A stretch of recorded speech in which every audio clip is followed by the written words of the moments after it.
All right, so this is on Flash Player. Our wonderful. Here's the dude. We're gonna start with, I think, all the background information we already know. Let's look through the game plan. Let's see. Oh, this isn't the page I meant to click. This is again kind of, background stuff we mostly have. Oh, here's Sterling. Let's let Sterling in. So as usual on Team Race Wednesdays, little 30-second introduction to anybody who may not have ever heard what team racing is. You have 3 boats on one team versus 3 boats on another team. They go around usually a different course than a normal fleet race. It's kind of, you start, you go upwind, you go, oh, here's Johnny. You go across, you go down, you go across, and you go up to a separate finish line. So it looks like a big N. They call it digital N. And you're trying to get the cumulative points of your 3 boats to be lower than the cumulative points of the other 3 boats. So we do that by trying to sometimes slow down. Ideally, we're going faster than the other team, but often we have to resort to using the different racing rules to slowing down the boats on the other team. So rolling through, let's see, this page also, yeah, he's basically saying you can either do the sort of thing that I am describing. If you're losing the race, you want to slow down. You want as much time as possible to bring yourself up to a winning combination. If you're winning the race, you want to finish as soon as possible. What you don't want to be doing is trying to, create fouls just for the sake of creating fouls. We want to use the rules to slow boats down, but not use the rules to just make everybody else spin. Obviously, if they do something wrong, that's on them, but we're not trying to track them or anything.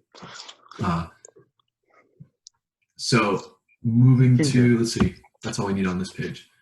All right, so here was the first part where I was like, wow, things have really changed since the 90s. If we look at this bottom paragraph here, he's describing stable combinations and is explaining to us that a 1-4-5 is one of the stable combinations. And I this is not really how I would have described it. So when we say stable combinations, most of us, again, have heard that term, but we're basically saying something that you can only beat by going faster than those boats. So if we have a 1-2 and our 3rd boat can be anything, our 3rd boat could be in 6th place. But if our 2 boats are in 1st and 2nd, the only way the other team can beat us is by sailing faster than our 2 boats. So we just have to stay ahead of them and we're okay. Same with a 2-3-4. So if our boats are 2nd, 3rd, and 4th, it means the other team is 1st, 5th, and 6th. So all we have to do is the 2-3-4 is just keep sailing and just make sure that 5 and 6 don't sail faster than us. And it doesn't matter that we don't have the 1st place, because if that 1st place boat comes back and tries to mess with one of us, our other 2 boats can keep going and get the 1 and the 2, and then we're in the other combo. So that's another stable combination. All we have to do is just keep sailing and we win. The 1-4-5, the reason that we now say that is not a stable combination is because it's here's Audrey. Let Audrey in. It's not stable. The boats that are in 2nd and 3rd place have all sorts of freedom to come back and jump all over the boats in 4th and 5th. And now it's kind of, especially if you push that 1st boat and you force that 1st place boat to finish, then the 2 and the 3 can come back. And now it's 2, 3, and 6 versus 4 and 5. It's 2 boats against 3. And I don't know about you, but I don't want to go into a fight with those odds. So it turns out that the 1-4-5 is a combination we very often see, whether on the race course or actually crossing the finish line that way. But it does not mean that it's where we want to stay. It kind of turns into the first team to execute a pass back is going to win that combination, right? So what we mean by that, I think they went into this a little later, but we can do it. We can do it on the board. Yeah, we've got boats. If we have 1-4-5, we won't talk anything about different like where we might be on the course. This is just the order of the boats, right? So all these guys, let's do like that. So if the blue team, what are they going to do as a pass back? Well, what they can do is slow down this boat. Remember, this could be on the upwind, on the downwind, wherever we might be. The same big strategy is going to apply. We can let this guy take the one. If we slow this guy down so completely that we get another boat by him, or even two boats by him, and now we're in a 2-3-5 or a 2-3-4, right? So we can let that one go as long as we hold on to this guy. The other team, the yellow team that's currently losing, because they have a 2-3-6, they're going to try to pass back this guy. So they're going to try to slow him down so that now they have a 2-3-5 or 2-3-4. And so whichever team is able to do that pass back before the other team, they're usually the one that's going to win out of that one. So it's, both teams have the same ability to attack, and that is when that possibility is there, I would not call that stable for either team. So I thought that was interesting how the strategies have evolved over, what is this, 20 years now. All right, so one thing to talk about here is we've got this nice little graphic that hopefully, depending on the Zoom transmission rate, is moving. And actually, this sort of thing should be fine because it is just, if it's jerky, it's better than trying to watch a video. But the concept of balance, right? So when we have different pairs, we've got the blue team here is winning this pair, and the blue team here is winning this pair. And right now, they're even, but now there's a wind shift, and now it goes back, or whatever situation we might find ourselves in. When we have one pair ahead of the other, we're trying to balance it so that the two blue boats can finish before the two yellow boats. It's not always able to work out that way, right? Sometimes it's going to be just one, and then the yellow boat has a 2, and the blue boat has a 3.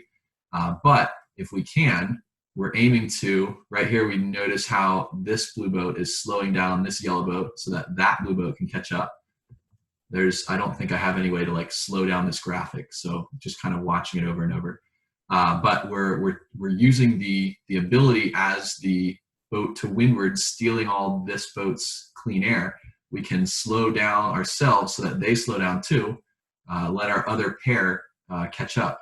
So that's kind of the concept of balance. We're trying to push down a pair that's ahead so that the two winning boats can cross the line before either of the two losing boats.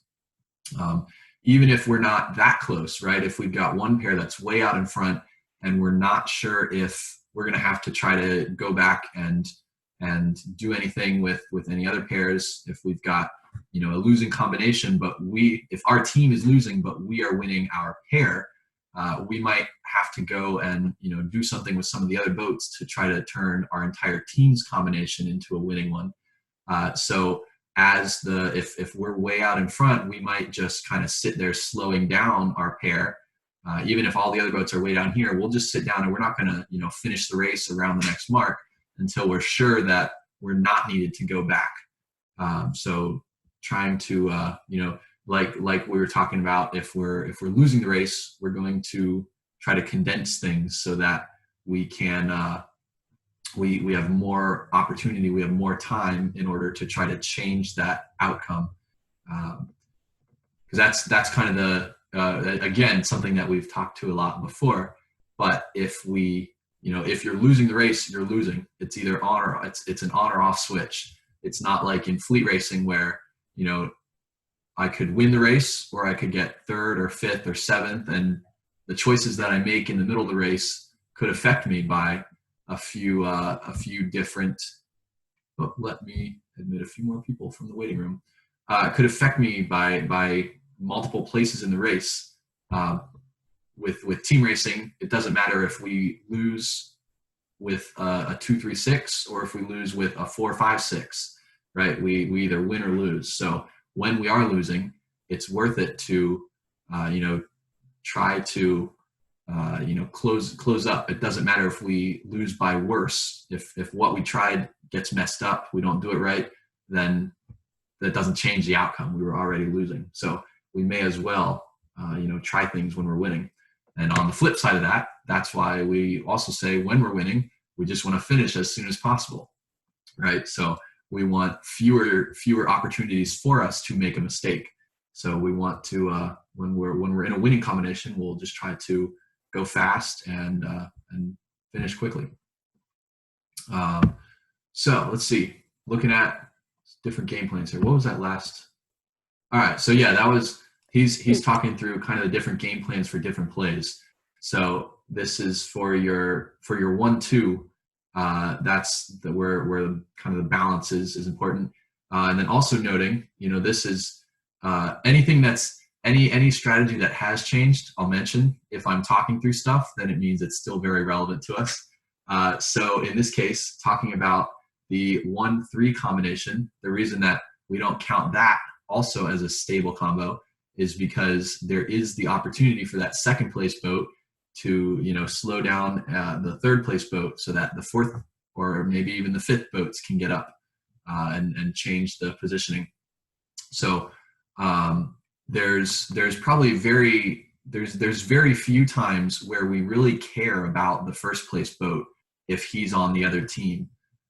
Most of the time, if we're the second place boat and we've got got team members farther back, we're going to be looking backwards.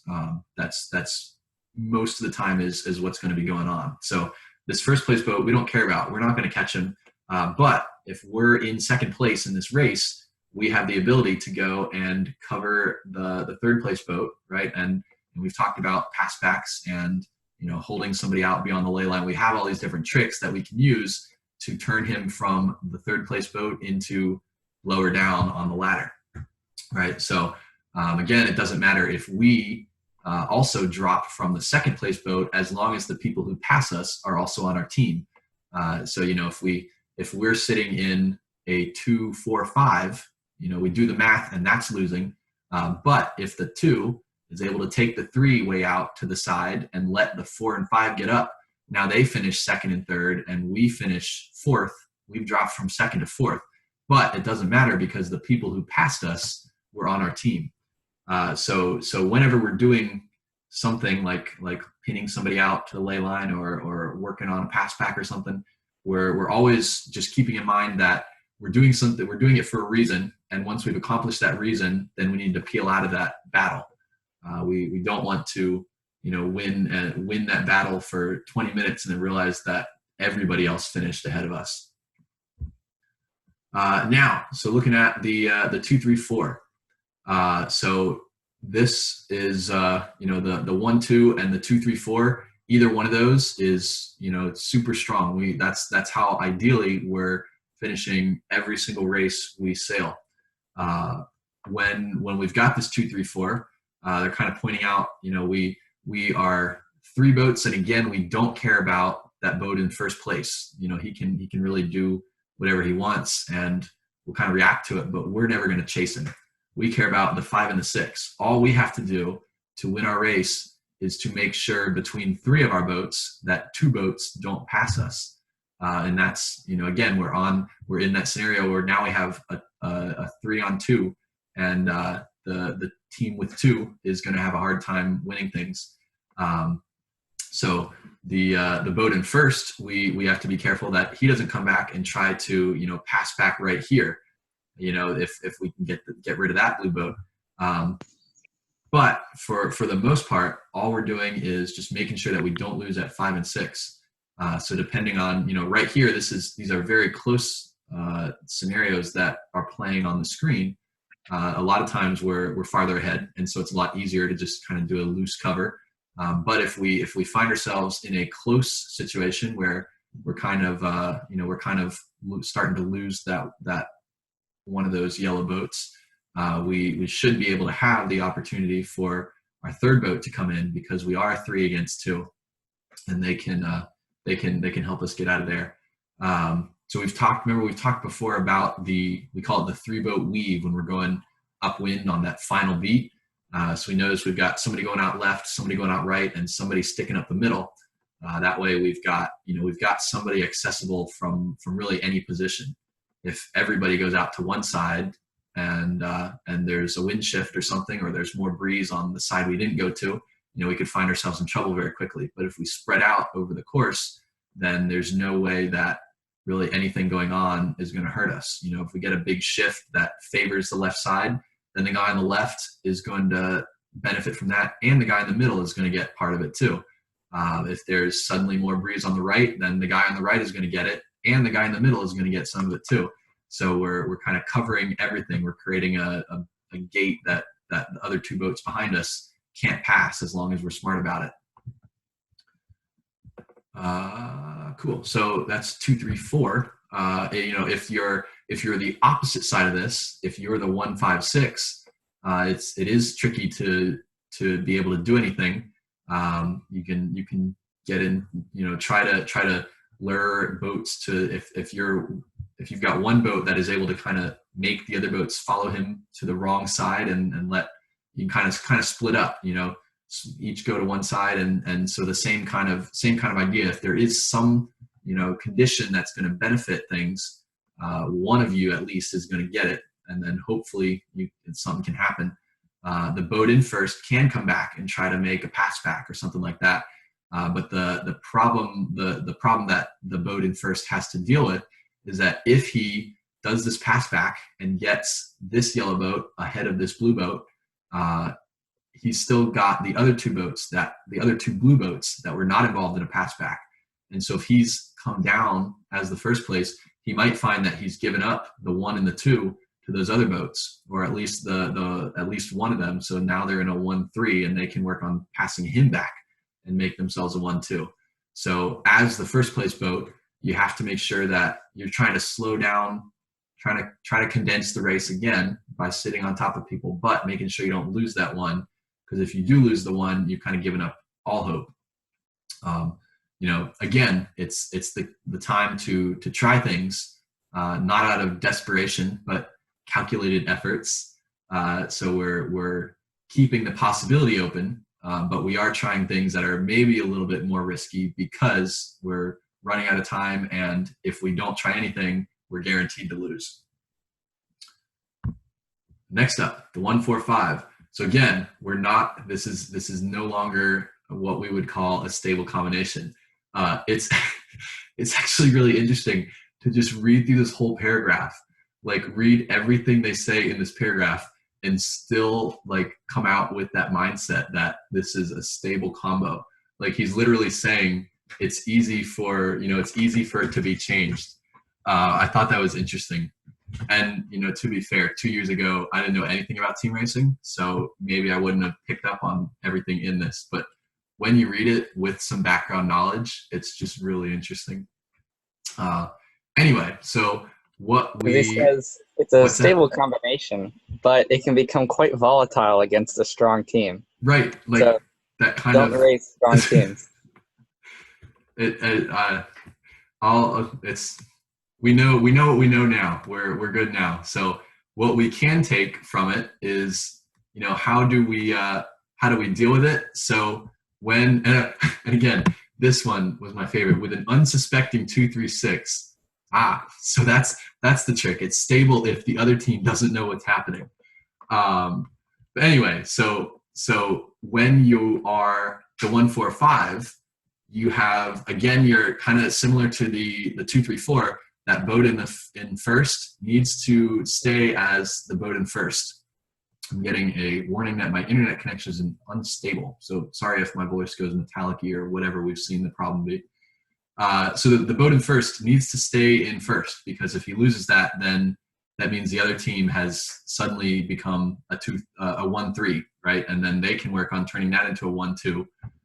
So we got to make sure we keep the 1, unless we have the ability to work on that pass back. So like we said, if we have, we need these 2 here, these 2 here, and here. So if we're in If we're in this situation where there's a big gap, then it is harder to do anything, right? So if we're something like this, then we're trying to slow down. We're the first place blue boat. Let me scroll down a little bit so that we can see lower down. There we go. It's okay if my head's out of screen. So we're trying to slow down. We're trying to condense things as much as we can because we don't want to be forced to finish.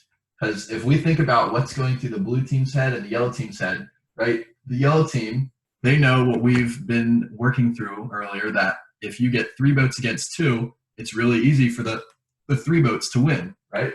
So if they can keep sailing upwind, usually all this is happening on the final beat is kind of our example we're talking through here.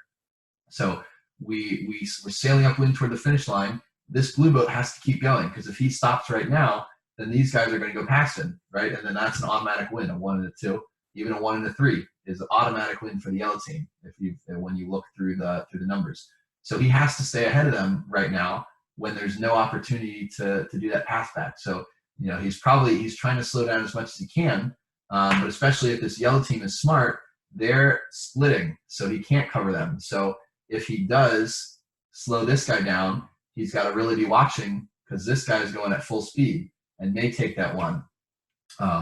If we're a little closer, now we have some easier options, because we can kind of fully commit to this slowing down. Let this guy take the 1. That's okay, because here's our 4 and our 5 that are coming up to very rapidly become the 2, 3, 4. This guy will become the 4. They'll be the 2 and the 3, and then they can finish, right? So when we're close enough, then that's the sort of thing that can happen. If we are farther away, it does get more tricky.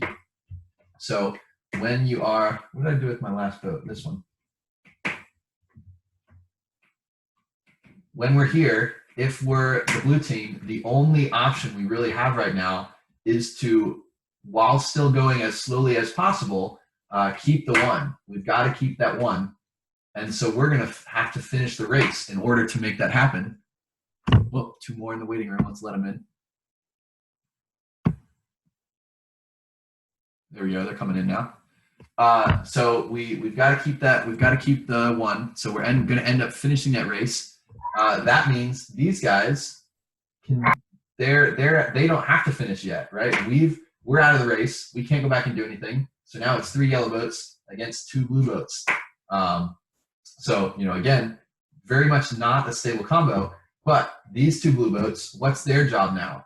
They have to figure out how to keep going, how to keep this single boat behind them while having all sorts of stuff be done to them by these 2 from above, right? So when that pass back to the 2, 3, 4 was not available, we're going to end up with some difficulty. So it's not hopeless here. All we have to do is for both blue boats to finish ahead of 1 single yellow boat. But the fact that now we have 2 boats that, because they came down from above, they can just pick where to sit. They can perfectly, get onto exactly where we need to be to cover us. And it's going to be very difficult for the blue team to keep that single boat behind them. Because we know that this guy, if he does the right things, this yellow boat can pin this guy out this way. This yellow boat can pin this blue boat out this way. And this guy can sail up through the middle, or any variation of that. We know that we have the ability as the windward boat to keep this blue boat from tacking. And this guy can do, whatever he needs to. So it does become very difficult to defend if you end up with that big spread.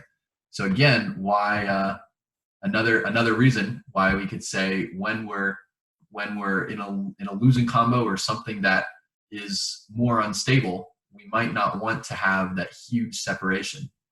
Dan looks like he's got his hand up. You got something to add there?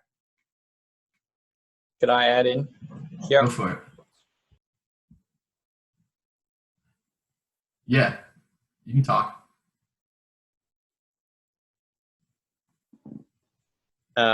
With the combination that you see in I think either you're cutting in and out or my audio is not picking you up. Not hearing you come through there. Team Race is surprised if it was me.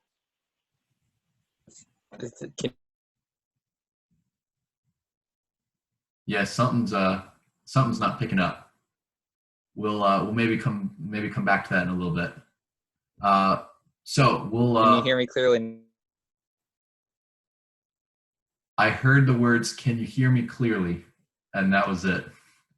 Let's go ahead. We'll move on. We'll come back in a minute. We'll come back and look at what that was. Yeah. So those are, we've talked through. That is, I don't think maybe the phrases hadn't been coined yet, but we've talked about the play 1, play 2, play 4, the different combinations we're working towards. So again, we've said it's kind of like in football where the play is something you do, not something that is, right? So the 1-2 combination or the 1-3, that's our play 1 where we're trying to work to the 1-2. Our play 3, or sorry, play 2 is that 2-3-4. If we have a situation where we don't have the first place boat, that's the other team. But we've got that 2-3, the 2 and the 4, and something like that. We're trying to work up to that 2-3-4, and then that play 4 is when we've got that 1-4-5 or 1-4-6, whatever sort of combination we might be, where we have a 1, but then our other 2 boats are much further back in the pack. They're not in the 2 or the 3. So that's what we just talked through on the board here. That's what we are kind of considering there. I just realized all that stuff I was doing on the board, I was screen sharing. Was that fairly visible to everybody? We'll hope it was. If not, we can go back later and talk through it. What's our time now? We got 3:35. All right, so we got about 15, 20 minutes before we want to cut over to virtual regatta.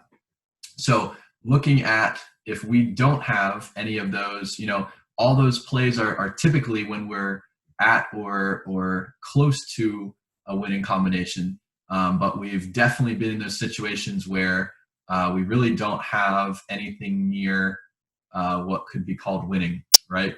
So the 1-5-6, again, not very different from the 1-4-5, except now, we don't have any sort of buffer.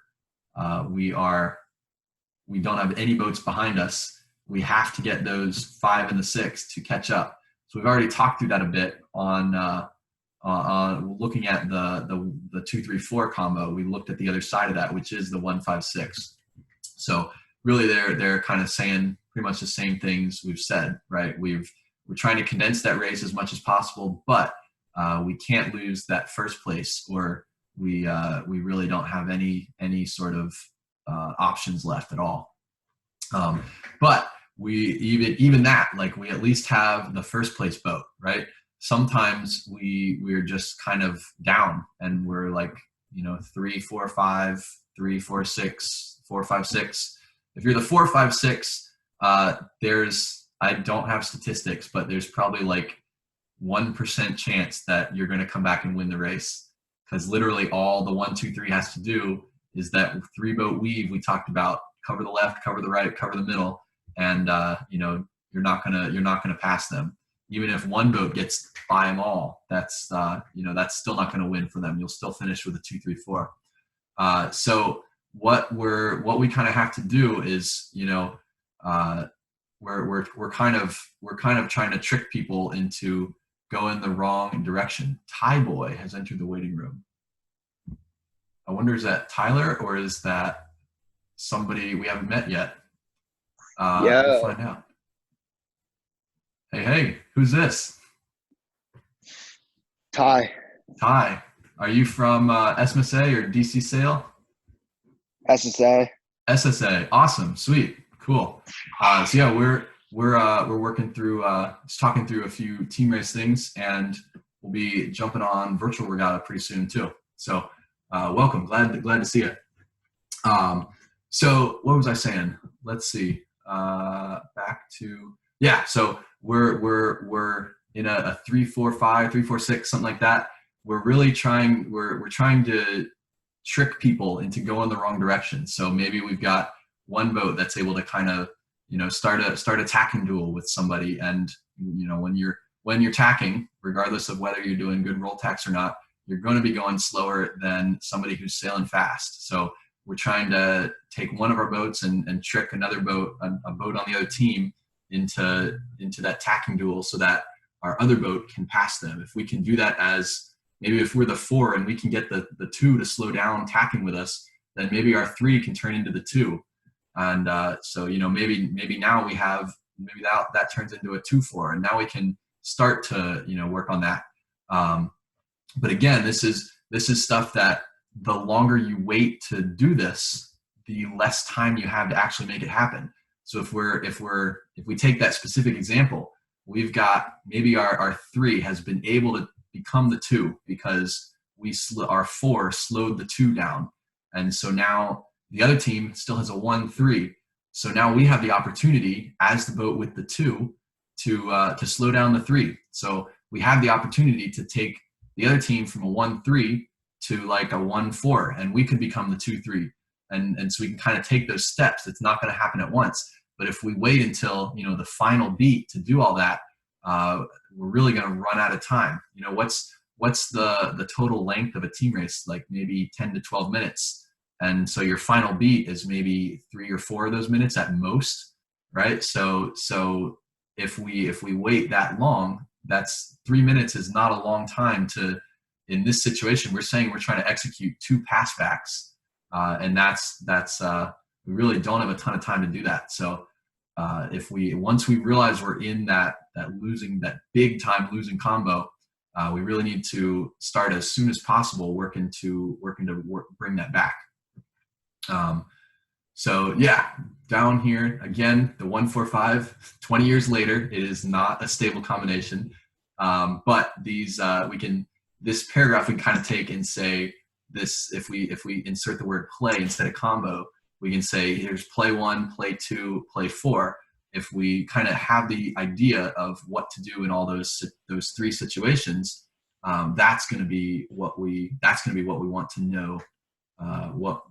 Not have to think through, but be able to kind of have that, on the tip of our tongue all the time. Cool. I think that was mostly everything I wanted to play around with in here.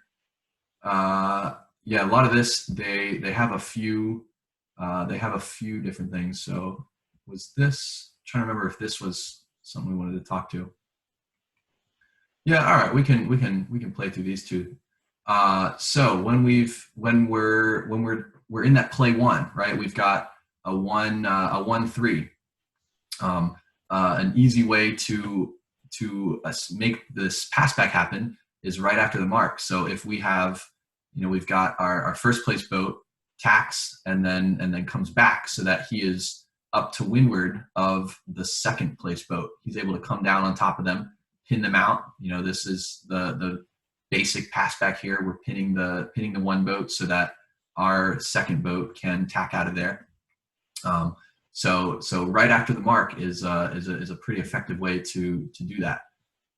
Next, I think there we go. There's a record button. All right. So what we were saying, passing the lure mark. So the 2-3-6. Here's another maybe a combo that we don't look at so much, right? So this is the play 2. But if we have kind of this bigger gap between the 2 and the 3 back to the 4, it's a little longer. So kind of condensing that race is a more difficult option right now.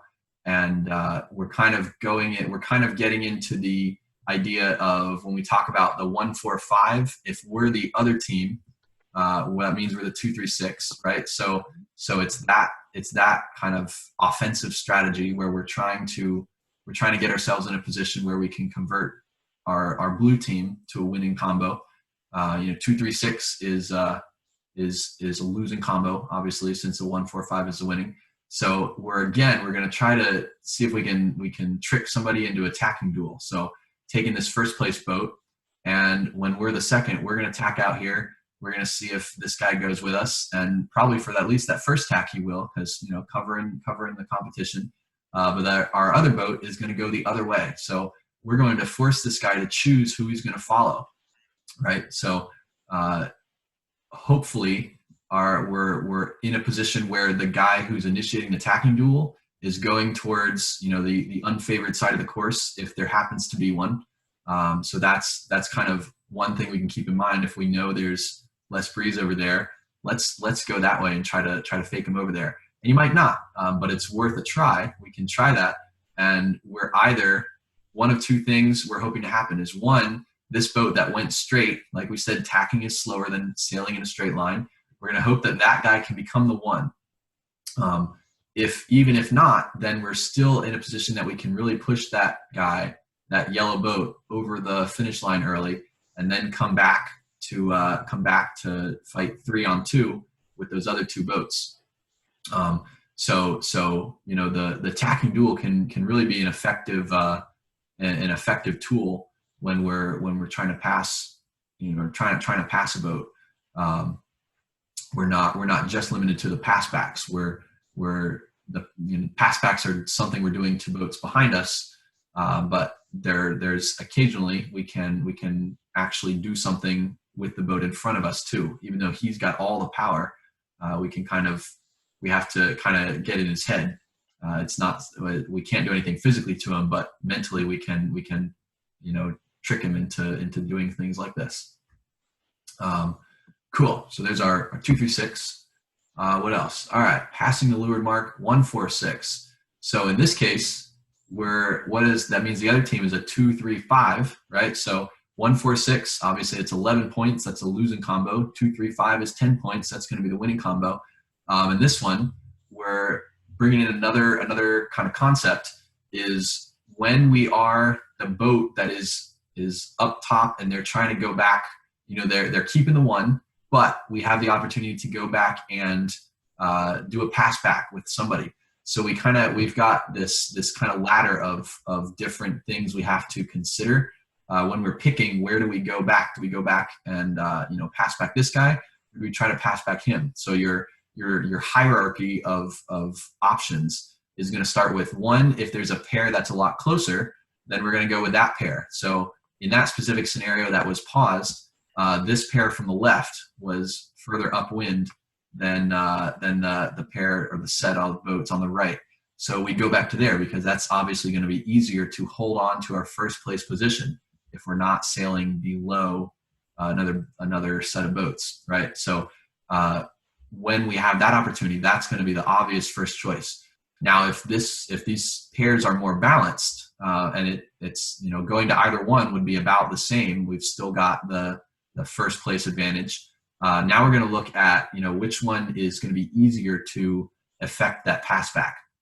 So if I think the example they've got here is the one boat he's really still in clear air, he's not being covered, but he just can't tack. He's right up next to this guy. So like this situation here, this blue boat's not being covered by the yellow boat. He's still getting his clear air from the front, from his jib. So it'd be easier to just sit on this yellow boat, slow him down, and let this guy roll out from underneath than if this guy was sitting right underneath in the bad air, and we're really going to have to slow down that yellow boat.